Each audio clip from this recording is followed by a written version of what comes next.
Hello, everyone. My name is Dee Garcia. I'm the Development Director at Tampa Bay Wave, and I'm thrilled to have with me today Danielle Munassi from Raymond James Financial. We are excited to talk about the smart philanthropic giving. And then as we near the end of the year, I always think about end-of-year giving strategies. We'd like to share important information, hopefully spark your creative thinking, encourage our listeners to have a passion about entrepreneurship, and then provide some practical steps and ideas. So Danielle, would you do us a favor and share your credentials with us? Oh, absolutely. And I have to say, Dee, thank you so much for having me in today. It's always such an honor to be here and to be able to talk to the audience and to be able to be supportive of Tampa Bay Wave. My name is Danielle Manassi. I'm a First Vice President of Wealth Management for Raymond James Financial. I'm a certified exit planning advisor, a wealth management specialist, and I'm also recognized as a private wealth advisor, which is an elite core of advisors from around the country who really work with more advanced strategies. I also happen to have a soft spot for entrepreneurship. I've been a mentor here at Tampa Bay Wave for quite some time, but something that not a lot of people know about me is that I had my own startup and went on my own startup journey. So I was one of the first women that led a Y Combinator company way back in the day in 2012. It was an amazing journey, and I always get so excited at having the ability to support others as they begin their entrepreneurial journey. Wow. So Danielle, I know you get to work with a lot of givers of all kinds of income levels. Would you be so kind as to share what you're seeing? Why do you think givers give? And how they can give more easily and meet their philanthropic passions? Yeah, absolutely. And I'm going to kind of break that up into a couple different pieces, Dee. I think one of the things that really struck me about what you asked is, why do people give? And I think that can really be at the core of what really drives all of us. And, I think it's really interesting. A lot of us think about what we're passionate about. We're wanting to kind of support community and things like that. But at the end of the day, there are a couple of reasons why people give. Number one, it can be great tax strategy. But number two, and I really think that this is the most fundamental reason, giving just makes us feel good. Giving back is a thing that gives us an immense amount of pleasure, right? It gives us an immense amount of happiness. And giving is something that really generates all of those feel-good feelings that we all want to have.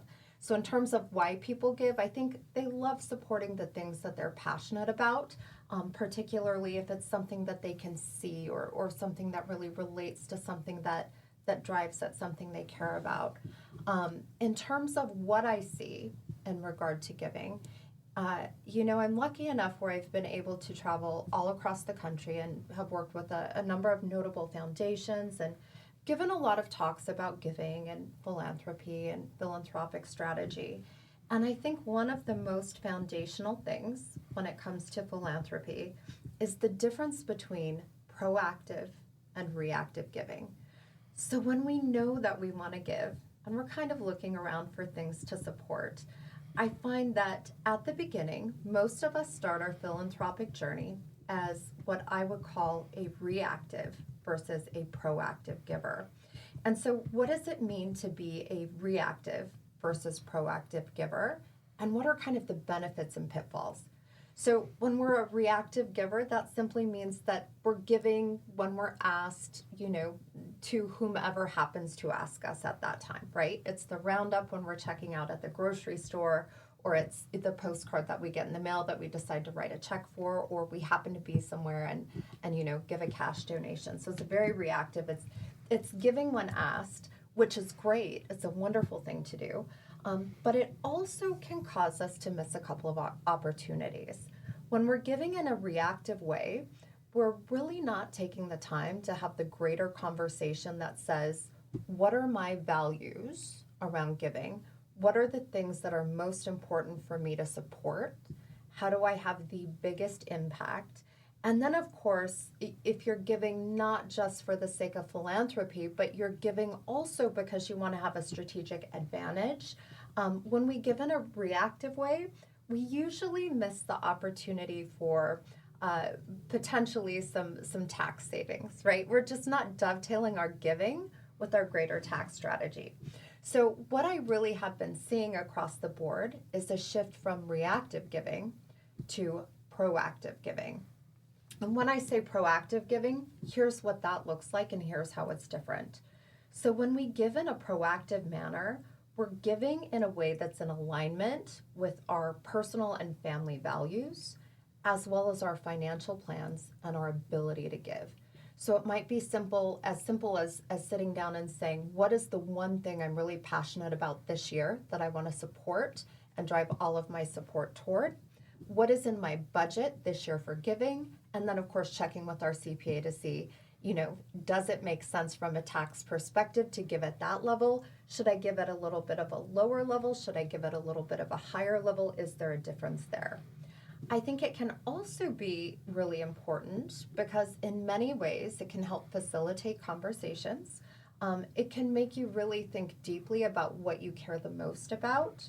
And I think that not only can it align with both your values and your tax strategy, but I also think it potentially gives you the opportunity to have a deeper impact by being really, really specific about what you're supporting in any given year.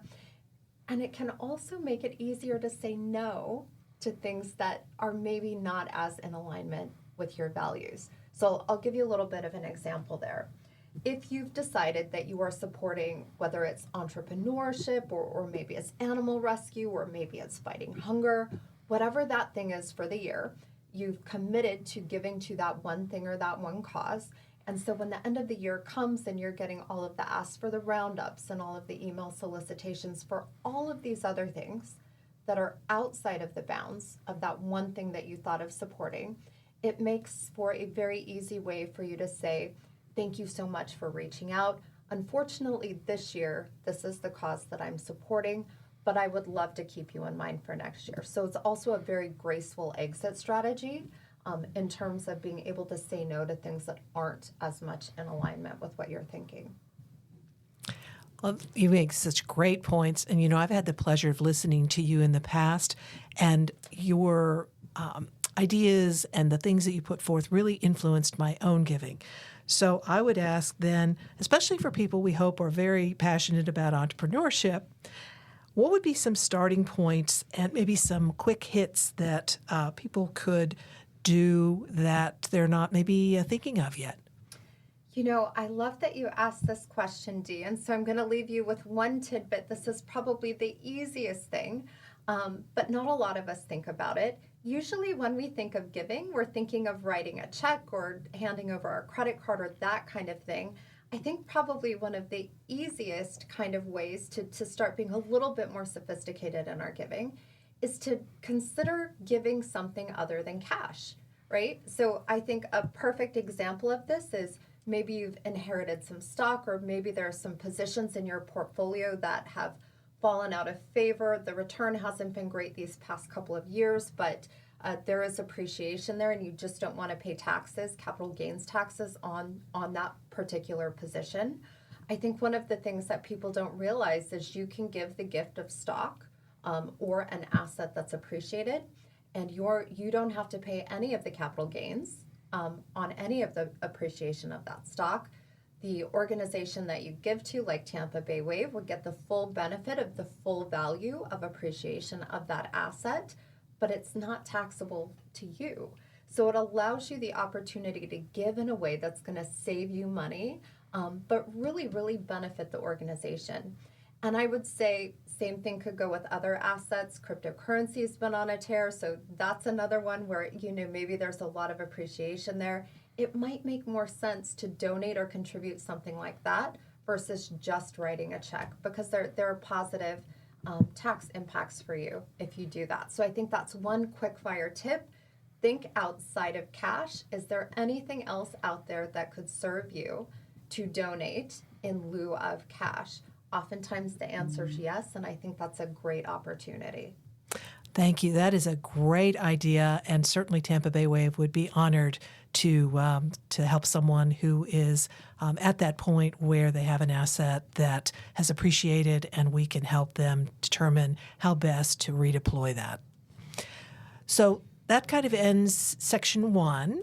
We'd like to invite our listeners back for section 2, but before we close, Danielle, are there any additional remarks you'd like to make? I'm just excited to be back for section 2. I think we're going to have more great strategies there. We're going to talk a little bit about how do you vet the organizations that you're giving to. We're going to talk about entrepreneurship a lot and why it's so important to support that.